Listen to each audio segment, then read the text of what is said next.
மகாராஷ்டிர மாநிலம் பத்லாபூரில் நர்சரி குழந்தைகளுக்கு நேர்ந்த பாலியல் வன்கொடுமை விவகாரத்திற்கு நீதி கேட்டு கொட்டும் மழையில் உத்தவ் தாக்கரே தலைமையில் போராட்டம் நடத்தப்பட்டது.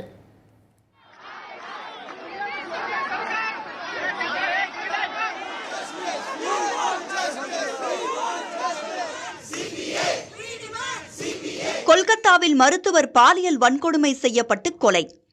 தமிழகத்தில் போலி என்சிசி கேம்ப் நடத்தி பாலியல் தொல்லை.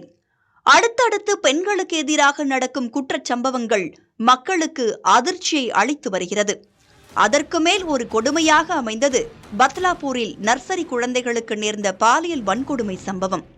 பத்லாபூரில் உள்ள தனியார் பள்ளியில் பிஞ்சு குழந்தைகளை கழிவறையில் வைத்து அங்குள்ள ஊழியர்கள் பாலியல் தொல்லை கொடுத்த செய்தி மக்களிடையே நாம் எந்த மாதிரி சமூகத்தில் வாழ்கிறோம் என்ற கேள்வியை வலுவாக எழுப்பியுள்ளது.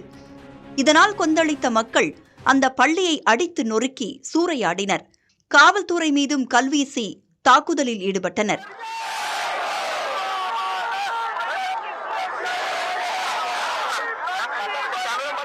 பத்லாபூர் பாலியல் தொல்லை சம்பவத்தை விசாரித்த மும்பை உயர்நீதிமன்றம் காவல்துறைக்கு கண்டனம் தெரிவித்தது.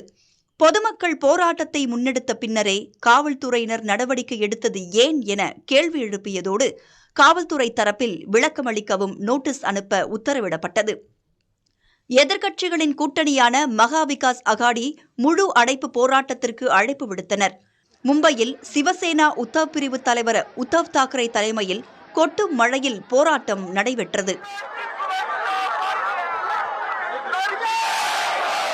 சரத் பவாரின் தலைமையில் அவரது கட்சியினரும் இந்த போராட்டத்தில் கலந்து கொண்டனர்.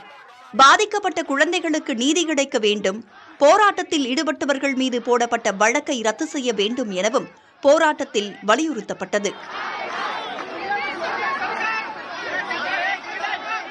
மக்களின் பக்கம் நிற்க வேண்டிய மகாராஷ்டிர அரசு குற்றம் செய்தவர்களின் பக்கம் நிற்பதாக உத்தவ் தாக்கரே குற்றம் சாட்டினார்.